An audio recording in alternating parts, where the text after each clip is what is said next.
Aloha, everyone. Scott Sommer here. So today we're going to talk about how we get so sick, how we got so sick. So today we're going to talk about how we got so sick in America and the world. And I really would like to take you back to a time when people were healthy. And so, throughout the centuries, we've had different issues, as far as hygiene has been a big issue. Understanding, how we get sick, in the body. And we had different diseases that don't exist right now at this point in the world.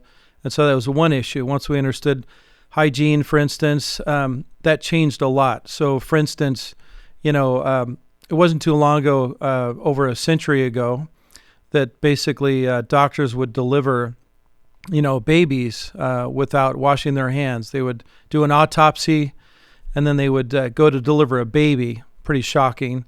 And they didn't realize that the hygiene of just washing your hands would eliminate disease. And so once they understood the germ theory, that changed a lot as far as that aspect of, getting healthy. So once we eliminated that, there was a lot of changes that happened. About 1890 is when the biggest changes occurred. And that was the introduction of, when people used to grow their food, because we were pretty much all farmers, before the 1900s. We had to grow our own food because there wasn't a Safeway or some store available to do that. And so people were pretty much all farmers. And then the Industrial Revolution came in, and we started in 1890. Pretty much that was the first sign of chemical fertilizers. And so that changed the way that people farmed, because then they could grow more food easier with less effort. And unfortunately, that changed the soil. And we know that now, my dad was an organic farmer. And so he used to say the secret's in the soil. And so for years, I heard that as a kid. And I thought, oh, that's great, Dad, but let's just get back to reality. And so I realized that he really was in reality. He was really taught me that, the soil is really the health of a plant. And then the food that you eat is really determined by, it's only as healthy as the soil that it's grown in. And so that was the first way that we started to get sick was, people stopped growing their own food and they started to use chemical fertilizers. The second thing that happened during the Depression in the 1920s and all is that there was this big movement, change as to how we, grew our own food as well. And so people were growing less food, especially after World War II and it was over. And then the Industrial Revolution came in. And so people were pretty much relying on more processed food. And so then we had other people grow our own food, which is a big transition in our country. And so versus other cultures like the Japanese, where we have the blue zones, which is a principle that I really believe in. The 5 areas in the world where people live the longest are called the blue zones, and they're called centenarians, people that live over 100 years old. So we actually have a blue zone here in California, which is pretty awesome. And it's the only blue zone in the United States is in Southern California. And they happen to be people that are actually vegetarians or Seventh-day Adventists. So we know that a plant-based, more plants are better, and it doesn't mean that we can't eat meat, but we know that we don't eat enough vegetables. So that's the other thing that changed. So now going back to not growing our own food and then processed food, so we started to process the food, and other people would grow our own food for us, and then it became less nutrient dense. So when we go back to when we were growing our own food on good soil, when we were composting, as farmers, which most people were, if you go back to your heritage a couple generations, everybody was a farmer. Then we actually started to sacrifice. White sugar came into play, white flour, and the ability to, it was kind of exciting from a standpoint of somebody had a company like Nabisco or whatnot that they could actually keep something on the shelf for months at a time without it going bad. So all these preservatives and chemicals came into play, and that's something that I began to study as I studied nutrition at UC Davis. I studied that extensively as part of my degree in nutritional science, and I discovered more and more that there are so many chemicals just to be able to produce the flavor or the smell of a strawberry. It takes 300 different chemical compounds to try to mimic something that exists naturally in a strawberry. So man has tried to mimic, the ability to keep something preserved for months at a time on a shelf, but yet the sacrifice is, sacrificing our food supply. So most of us don't realize, unless we grew up, in a healthy home, where my dad actually had a garden always in the backyard, and I would eat brown rice and cereal as as a kid, and my friends would eat this cereal, Fruit Loops and whatnot, and some of the cereals that were full of sugar and coloring, and I had no idea what that was growing up as a kid. I was you could say that my parents were kind of like hippies in the sense they were into natural medicine from the beginning. But so with all that said, as time went on with my career, I realized the other thing that makes people sick, besides all this processed food, is as I got into my clinical studies and got into Eastern medicine, I realized that stress is a big part of sickness. So many people don't realize that it's not normal to not sleep because you're stressed out, and to have anxiety and depression, and the mindset of worry, can really destroy somebody's health quickly. And so that's another thing that's progressed in our society is people are stressed out. They're on antidepressants, because they're unhappy because they're not exercising. They don't have endorphins, and so the mindset and is a very big part of that. And then the other thing I discovered as I went on to study kinesiology is there are all these other factors that we're not aware of. So there's the environmental factors, which I'll talk about next, which is like EMFs. Those are around us constantly, and we have more factors of EMF than we've ever had. People live next to a cell phone tower, which they didn't before. It can interfere with their sleep. It can affect their electrical system. And so Eastern medicine taught me that the body really is electric, and our electricity can be affected in our bodies by an MRI or a CT scan, which has over 100 X-rays. It's equivalent to 100 X-rays, one CT scan. And so when you think about all that radiation exposure, radiation is a big part of getting sick. So you can't sleep next to your cell phone and have a good night's sleep.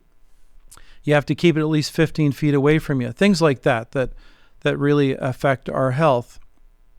Another thing is there's so many chemicals, like I talked about, in the food. So it's one of the things we test in the clinic continually is, where can we find chemicals? Well, they're in our food. They're in perfumes. They're in our skin products, our toothpaste. I recently had a patient that had this terrible digestive problem, and she just had burning up and down her esophagus and into her stomach, and nothing was resolving it. And then finally I just felt prompted to ask her about her toothpaste. And she was just using a traditional toothpaste full of fluoride, full of chemicals. And I said, your teeth keep coming up as an issue with kinesiology. And so we know that something's going on here with your toothpaste. And so she switched her toothpaste out, and now she's, her digestive system has been resolved. And who would know that, even think that your toothpaste can make you sick? But we have so many factors on the outside that are affecting the inside of our bodies, including toothpaste. So anything that touches your skin, a mouthwash is full of formaldehyde. So all of these things make us sick. And so that's the chemical world. There's 1,000 chemicals or more created by man every year, and yet there are more animals that are extinct every year on the planet. So we are creating more chemicals than we've ever had in a century of time. And so we have to be aware of that, and we have to be able to support our liver to be able to process all of that. And of course, our liver works hard at night to be able to, clean up the mess. And that's a big part of sleep. So it even affects our sleep in that way. Heavy metals, just recently there's some big scares on TV about baby food and children's products that are full of lead.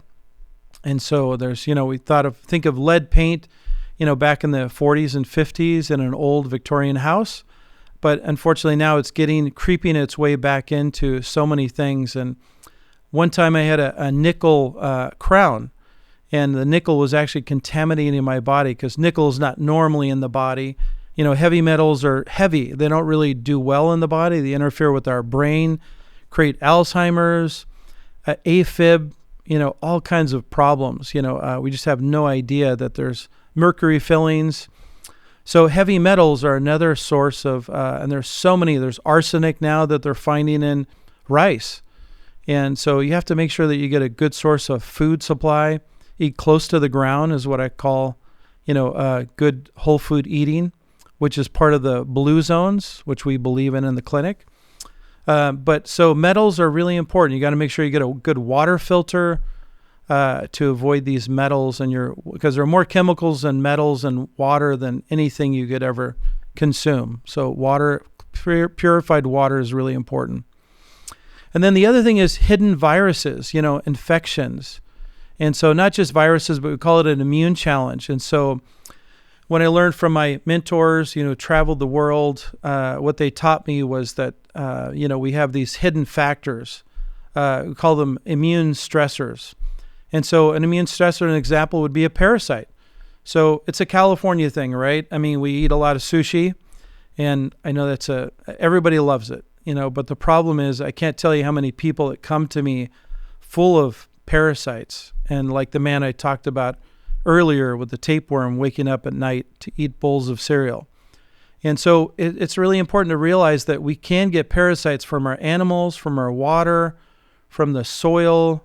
And so we just have to be aware of it. And there's protocols, like eating garlic on a regular basis, and those sorts of things will really ginger. It's the reason why they give you ginger, whatnot, when you wasabi, when you eat your,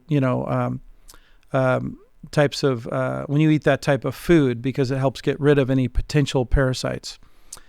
So these hidden factors also involve yeast and candida, which can be fed, in our bodies. They're going to grow in our bodies, our gut and our brain, and create all kinds of ongoing problems and symptoms that we're not aware of. So I call these hidden factors, whether it be a chemical, a metal, radiation from your cell phone or from the 5G tower outside your house. And the problem is that we don't associate those stressors of why we're getting sick to the disease that our doctor just told us that we have, like fibromyalgia, fire in the muscle is what we call that in Chinese medicine. So it's like, why do I have fibromyalgia? Let's use that as an example. And then I go in and test a patient, and we find out that they're full of parasites in their gut, in their small intestine. Well, if we don't get rid of the parasites, then the fibromyalgia will not go away. It doesn't go away on its own. And the Tylenol will not fix the parasite problem. So you have to really match the right frequency. It's just like, your key unlocks your door to your house. Nobody else has your key, hopefully not. And with that said, so it's the same way with health and disease and wellness. In order to unlock wellness, we have to find the right frequency of what's wrong. And so that's where the assessment comes in. It's really important. So instead of using Band-Aids of drugs and surgery to try to just mask the problem, it really takes work to find out, why are you sick and why are we so sick? Because any of these problems can exist in your body. And usually I find patients over the last 25 years now of clinical practice that people have multiple problems. And that's why it's so complicated. Why does somebody get cancer? It's a toxic overload, and it's your cellular damage is basically your cells are degenerating, aging at a rapid rate. And that's what cancer is an inability to get rid of toxicity and to heal your body naturally. So the body gets behind on cellular repair and then finally leads to bad cells, which is cancer. And then the other factor is really unknown to most doctors, and that is electrical problems. So there are scars through German research and Russian research. My mentors taught me that the scars of a mole, a birthmark, a cut, a surgery, or an injury of some sort, and even internal scarring, from an accident, can greatly affect our body. So we don't think that something electrical like a scar can affect us. But, when you think of Asian medicine, it's like there are over 1,000 points on the body. So if you cut across some of those points, they will affect some circuit inside the body. So I use an analogy of your, electrical panel outside your house. So you want to know why your, circuits don't work, why your lights don't go on in your kitchen, as an analogy. And then you go outside and you realize that the circuit's off. So all you have to do is flip the circuit. So you have to go outside to fix the inside problem. And the body's no different. So if you cause an electrical problem through a scar, cutting yourself, whether it be a tattoo, a piercing, a cut, a surgery, then all of these things clinically I've found can create disease.